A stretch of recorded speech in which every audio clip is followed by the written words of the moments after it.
Learning with Subrata YouTube চ্যানেলে তোমাদের সকলকে স্বাগত। প্রিয় সপ্তম শ্রেণীর ছাত্রছাত্রীরা, আজকে আবারও একটা সংস্থার প্রশ্নপত্র নিয়ে হাজির হলাম।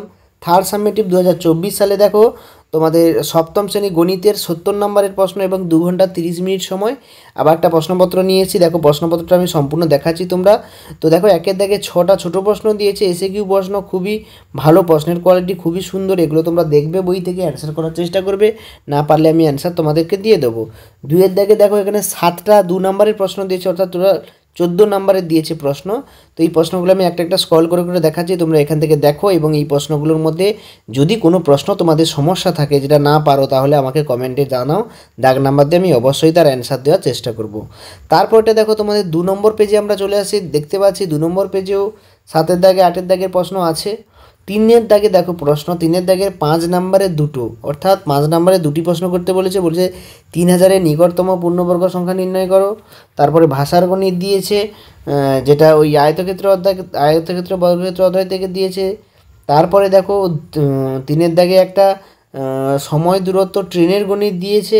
তারপরে দেখো একটা বর্গমিটার এবং বর্গমিটারের ক্ষেত্রফল দুটি বর্গক্ষেত্রে বাহু দৈর্ঘ্য কত বেশি দিয়েছে, সেক্ষেত্রে 4-এর দাগে দেখো 3 নম্বরে একটা প্রশ্ন আছে, দুটোর মধ্যে একটা করতে হবে। তো তারপরে দেখো 3 নম্বর পেজে আমরা চলে আসি। 3 নম্বর পেজে সূচক থেকে বীজগণিত থেকে দিয়েছে, দেখো 1.5 নাম্বার করে দুটো সূচকের গণিতগুলো 1.5 নাম্বার করে দিয়েছে, দুটো গণিত দিয়েছে 3 নম্বরে, দিয়েছে 3টে, তার মধ্যে দুটো করতে হবে।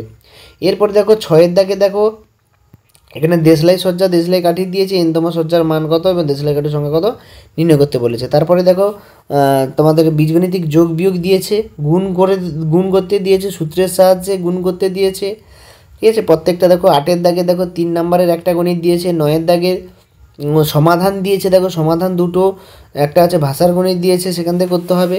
এবং 10-এর দাগে তোমাদের চতুর্ভুজ অঙ্কন, অর্থাৎ সম্পাদক থেকে 4 নম্বরে দুটো দিয়েছে, চতুর্ভুজ অঙ্কন দিয়েছে, দুটো চতুর্ভুজ, একটা ত্রিভুজ অঙ্কন দিয়েছে। এবং 11-এর দাগে দেখো 3 নম্বরে 3টে সর্বসমতা কি, স্কেল পেন্সিলের সাহায্যে অঙ্কন করো, ত্রিভুজের উচ্চতা এবং ঘূর্ণন প্রতিসমকোণ, কুজ্জ বহুভুজ, সামান্তরিক, সমদ্বিবাহু ট্রাপিজিয়াম।